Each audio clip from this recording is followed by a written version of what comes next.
CTS 두란노 성경교실 가족 여러분, 안녕하세요. 저는 횃불 트리니티 신학대학원대학교 총장 김윤희입니다. 반갑습니다. 이제는 조금 저와도 익숙해지셨나요? 말라기 강의를 쭉 들으시면서 저는 잊어버리시고 말라기가 여러분 삶에 성큼 다가오는 그런 시간이 되었으면 좋겠습니다. 그동안 말라기 강의를 한 5강 정도 했는데요. 오늘 6강째입니다. 말라기는 어떤 책이라 그랬죠? 하나님과 백성이 어떻게 보면 논쟁하는 책이에요. 여러분들은 논쟁하는 거 안 좋아하시죠? 근데 하나님께서는 안 좋아해도 필요하면 하십니다.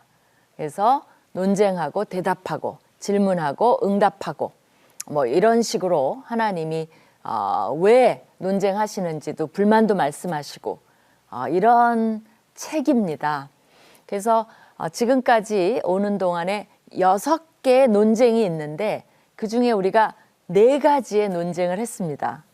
그 4가지의 논쟁의 주제가 뭐였는지 기억나시나요? 이거 기억나시면 대단한 겁니다. 제가 정리를 해드리면 첫 번째 주제는, 논쟁의 주제는 사랑이었어요. 사랑. 두 번째는 멸시인데 그거는 뭘로 이어지냐면 예배로 이어집니다. 예배에 대한 논쟁이에요. 세 번째는 결혼에 대한 논쟁입니다. 네 번째는 공의에 대한 논쟁이었어요. 그럼 오늘 5번째의 논쟁은 뭘까요? 제가 답을 드린다면 시험에 대한 겁니다. 시험 너무 싫어하시죠? 또 우리 뭐 수능을 준비하는 고등학생들이라든가 뭐 학기말을 두고 있는 학생들이라든가 시험 너무 싫으시죠? 그럼에도 불구하고 그러면 그 시험이 이 시험일까요? 여러분이 궁금하시면 한번 말라기의 이번에 5번째 논쟁입니다. 이 말씀을 같이 살펴보도록 하겠습니다.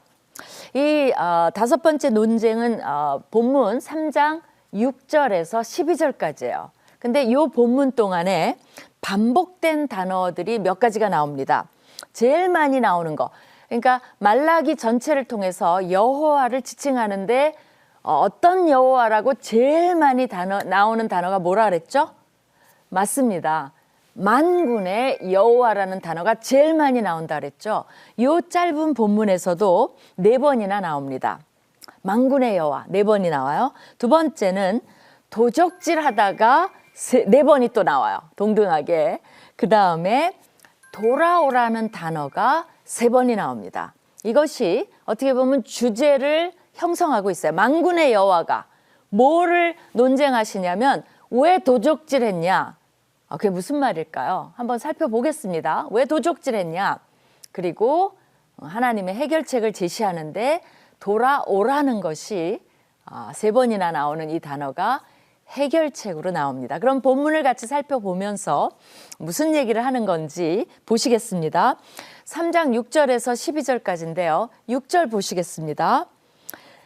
뭐라고 시작하시냐면 나 여호와는 변하지 아니하나니 이렇게 말씀하세요. 하나님은 변하시나요? 변하지 않나요? 변하지 않는다고 말씀하셨어요. 여러분 혹시 하나님이 그렇게 말씀하셔도 아니야 하나님은 변해. 나한테 하시는 거 보니까 나를 사랑하시는 것 같다가도 또 사랑하시지 않는 것 같다가도 잘해주시는 것 같다가도 아니신 것 같다가도 이렇게 변한다고 생각할 수 있어요. 근데 오늘 그거를 확실하게 우리가 결정을 칩시다. 하나님은 변하지 않아요. 그럼 문제는 누굽니까? 나예요, 나. 내가 변해요. 그래서 하나님께서 이 변하지 않는다는 속성을 왜 강조하시냐면 사실 변하지 않기 때문에 이스라엘이 변화무쌍함에도 불구하고 아직 존재할 수 있다는 거예요. 하나님이 이방신처럼 변화하는 신이었다고 합시다. 오늘 다르고 내일 다르고 그래서 이방신 섬기기가 어려운 거예요. 왜? 비유를 어디에 맞출지를 몰라요. 그러니까 비나이다 하기도 하고 뭐 더 많이 바치기도 하고 하나님은 그런 분이 아니에요. 하나님은 이스라엘을 지금도 꾹 참고 사랑하는 이유는 하나님이 변하지 않은 분이시기 때문에 그래요. 여러분이 이스라엘이 변함이 없어요? 너무나 변하죠. 믿는다 그랬다가 우상도 섬겼다가 안 믿기도 하다가 뭐 변화무쌍하죠. 그럼 나는 어때요? 하나님이 왜 나를 참고 계시죠? 왜냐하면 변하지 아니하시는 하나님의 속성 때문에 그래요. 우리는 다 어떤 존재죠? 뭐 이랬다 저랬다. 신앙이 뜨거웠다가 식었다가 잘해주면 또 막 기뻐했다가 그게 우리잖아요. 그래서 하나님이 이렇게 말씀하십니다. 나는 변하지 않는데 그러므로 야곱의 자손들아 이스라엘 백성들아 그 말이죠. 너희가 소멸되지 아니하느니라. 너희를 없애지 않는 이유는 내가 변하지 않는 여호와라서 그래. 그렇게 말씀하시고 계십니다. 그 다음에 만군의 여호와 드디어 나왔어요. 만군의 여호와가 이르노라 너희가 조상들의 날로부터 너희가 나의 규례를 떠나 지키지 아니하였도다. 얼마나 이 이스라엘 백성들이 변하는 백성인가를 보여주기 위한 증거가 뭐냐면 하나님의 명령을 안 지켜요. 사실 그 면에 있어서는 이스라엘 백성도 일관성이 있어요. 변하지 않는 하나님과 하나님의 명령을 안 지키는 면에서는 변함이 없는 이스라엘 백성 간의 충돌입니다. 그러니까 둘 다 안 변해요. 근데 하나님은 그러기 때문에 긍정적이고 이스라엘 백성은 항상 변해요. 그게 일정해요. 그게 변함이 없어요. 부정적으로 변함이 없는 이스라엘 백성 간에 이제 동일선상에서 부딪히는 거죠. 그러니까 이스라엘에게 하나님은 항상 신실하시고 또 이스라엘은 변함없이 신실하지 못해요. 그게 동일해요. 그런 면에서. 이해가 되시나요? 네, 제가 좀 복잡하게 얘기한 것 같습니다.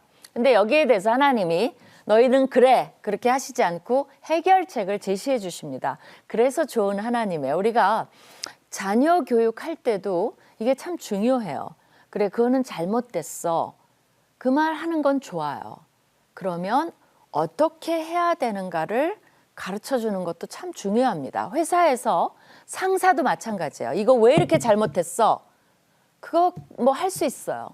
그러면 어떻게 해야 되는지를 가르쳐 주는 상사가 좋은 상사예요. 아내에게 당신 왜 이래? 그것만 얘기하면 너무 상처받죠. 뭐 그럴 수 있어요. 그것도 친절하게 하면 좋겠죠. 그러면 어떻게 하면 좋은지 그걸 가르쳐 주는 남자, 또 아내가 막 잔소리만 해요. 그럼 남편한테 뭘 원하는지 그거를 친절하게 말해주는 부인이나 남편이 좋은 관계죠. 그래서 하나님이 해결책을 좋으신 하나님이시니까 제시를 해주십니다. 뭐라고 하냐면 그런즉 내게로 돌아오라. 그러면 나도 너희에게로 돌아가리라. 이렇게 말씀하세요. 이거 되게 재밌죠. 돌아오면 나도 돌아올게. 거기서 만나자. 이거죠. 그럼 돌아오라는 게 어떻게 돌아오라는 겁니까? 그런 말 있죠. 며느리 보고 전어 붙여놨으니까 돌아오라. 뭐 전어 시즌이 되면 집 나간 며느리도 그 냄새 맡고 돌아온다는 거 아니에요. 그래서 뭐 그런 식으로 돌아오라는 걸 말하는 걸까요? 돌아온다는 게 이스라엘이 어디 멀리 길 떠났나요? 다시 돌아오라 그렇게. 사실 이 단어는 예언서에 보면 한번 여러분이 추측해 보세요. 예레미야에 이런 말이 있어요. 배역한 자식들아 돌아오라. 그죠? 나를 배반한 너희 돌아와라. 그러면서 뭐라 그러냐면 내가 너희의 배역함을 고쳐줄 테니까 돌아오라. 그러면서 이스라엘 백성이 뭐라 그러냐면 보소서 우리가 주께 왔사오니 주는 여호와 하나님이십니다 라고 고백을 해요. 그건 뭘 말합니까? 돌아오는 거. 회개를 말해요. 하나님 앞에 다시 하나님을 인정하는 백성으로 관계를 회복하는 백성으로 돌아온다는 걸 말해요. 그래서 회개해라 라는 말과 동일합니다. 그러면 그 회개를 받아주겠다는 말을 뭐라고 하시냐면 나도 돌아갈게. 너도 돌아와. 어떠세요? 어떤 하나님이십니까? 너무나 우리에게 그건 뭐예요? 그런 죄 일일이 안 묻을 테니까 그냥 나에게 돌아오면 우리 관계를 다시 시작하자라는 굉장히 친절한 하나님을 엿볼 수 있어요. 또 이건 단순히 돌아오라는 게 아니에요. 나도 돌아가겠다는 뭔가는 뭐냐면 언약적 저주를 하지 않겠다는 거예요. 원래 이스라엘 백성이 언약을 어기면, 하나님의 말씀을 어기면, 율법을 어기면, 규례를 어기면 거기에 대한 대가가 뭐예요? 저주예요. 그게 다 언약의 관계에 써 있잖아. 이렇게 하면 저주를 받고, 이렇게 하면 이걸 또 어기면 저주를 받고. 근데 하나님이 그 계약서를 찢어버리시겠다는 거예요. 나도 돌아가겠다는 건 저주하지 않을게 라는 하소연이십니다. 그러면서 이제 그랬더니 그러면 이 정도 되면 어떻게 해야 돼? 이스라엘 백성의 반응이 감동을 받아야죠. 근데 이스라엘 백성은 이렇게 말합니다. 너희가 이르기를 우리가 어떻게 하여야 돌아가리까 하는도다. 그거는 무슨 말이냐면요. 저 돌아오는 방법을 모르겠는데요. 그 말이 아니에요. 뭐에 대해 돌아가야 됩니까? 도대체 무슨 말씀을 하시는 겁니까? 도대체 금시초문이네. 왜 저러시지? 이런 어투예요. 사실은. 기가 막히죠. 하나님 잘못했어 해도 이들이 정말 용서받을까 말까인데 뭐를 돌아오라는 말입니까? 무슨 소리 하시는 거예요? 따지는 거예요. 그러니까 하나님이 구체적으로 논쟁점을 제시하십니다. 사람이 어찌 하나님의 것을 도둑질 하겠느냐? 할 수 있어요? 없어요. 불가능해요. 근데 너희는 그 불가능한 거, 하나님의 것을 도둑질하는 불가능한 일을 저질렀다라고 말씀하고 계세요. 너희는 나의 것을 도둑질하고도 말하기를 우리가 어떻게 주의 것을 도둑질하였나이까 하는도다. 그렇게 말해요. 도둑질했지? 그랬더니 우리가 언제요? 말도 안 돼요. 뭘 도둑질했다는 거예요? 그러니까 하나님이 답을 딱 주세요. 그거는 곧 11조와 봉헌물이라 라고 말씀을 하세요. 자, 이걸 한번 살펴봅시다. 그 유명한 11조와 봉헌물인데 여기서 도둑질하다가 많이 나오는 거예요. 도둑질하다 그렇게 돼 있죠. 근데 이제 여기서 재밌는 게 원래 이 도둑질하다 이 단어가 원래 히브리어로 보면 철자상 야곱이란 단어랑, 야곱도 좀 속이는 자잖아요. 그러니까 그 단어가 비슷해요. 그래서 6절에서 하나님이 이스라엘 백성아 그러지 않고 야곱의 자손들아 라고 부르신 거예요. 그 말은 이미 이 도둑질을 염두에 두고 그것을 상기시키기 위해서 야곱의 자손들아 라고 부른 전략적인 단어예요.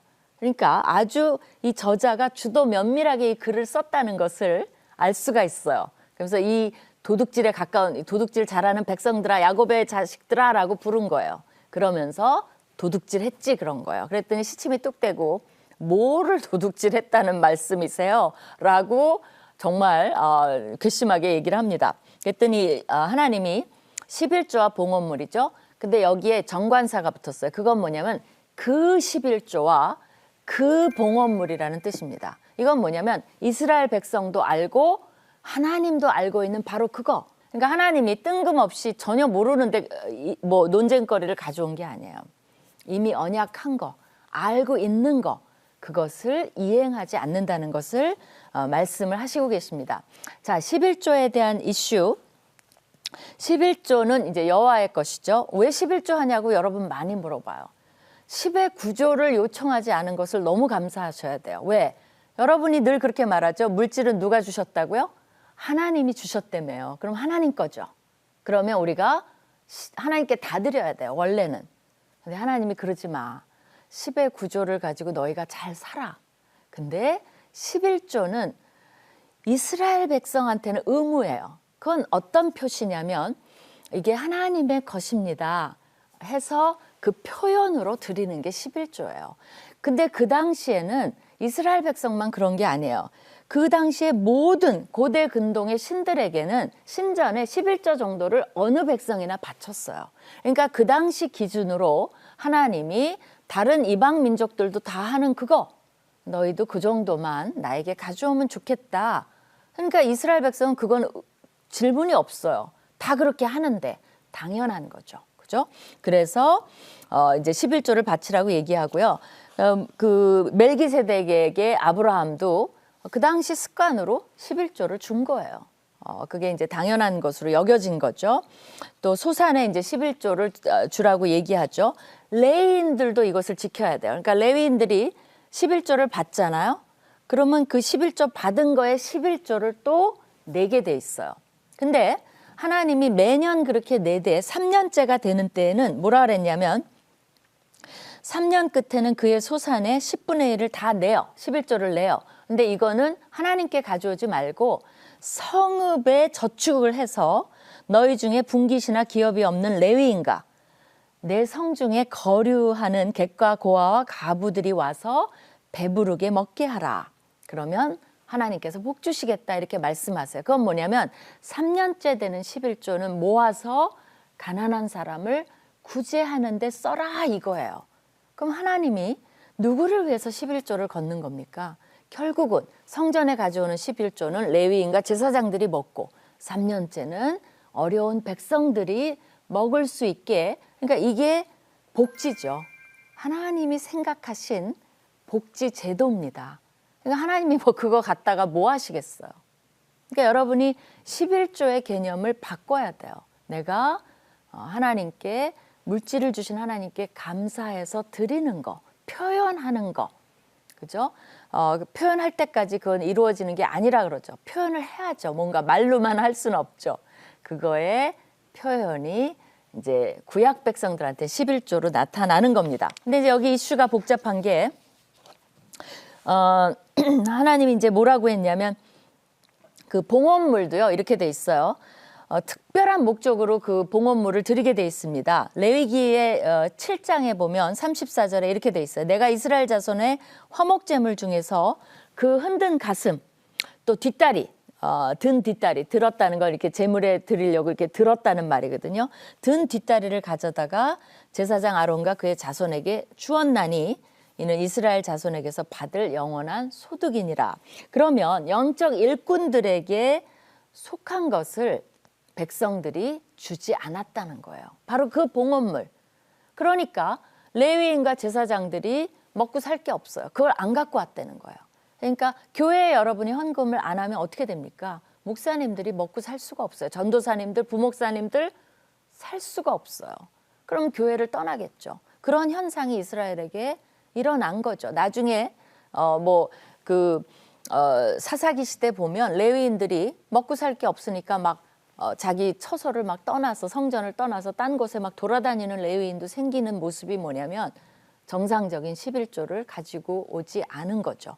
그래서 포로 생활 간 거예요. 이런 영적인 약속을 지키지 않았기 때문에. 근데 지금 말라기는 포로 생활 이후임에도 불구하고 이스라엘이 혼나고도 다시 옛날 일을 반복하는 모습을 여기서 볼 수 있습니다.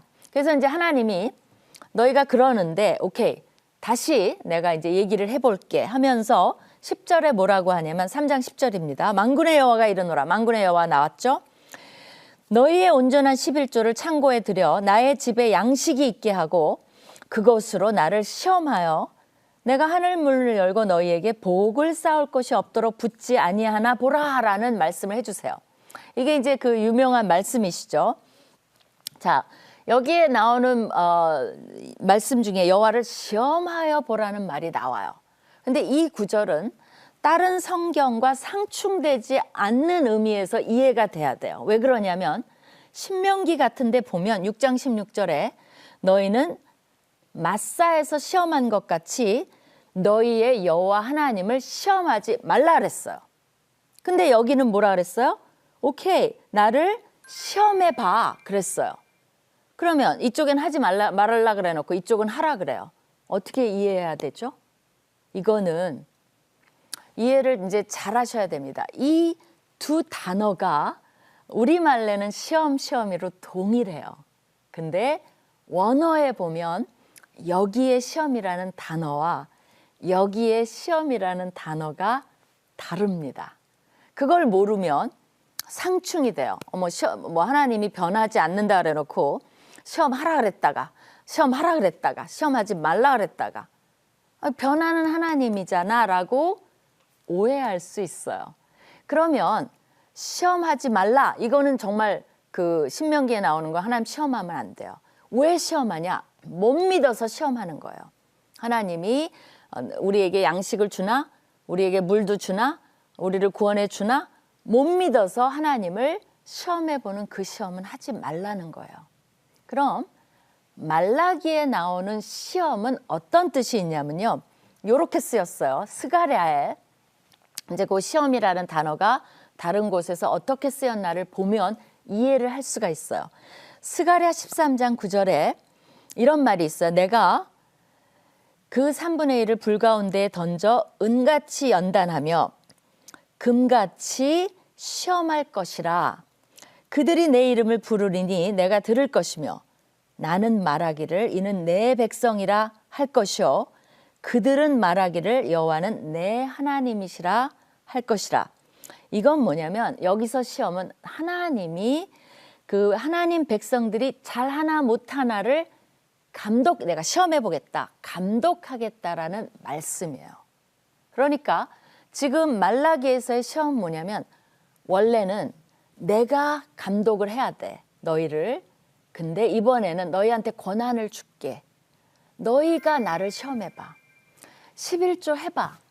내가 그러면 거기에 대한 충분한 보상을 줄 테니까 이번에는 이번에만 줄게.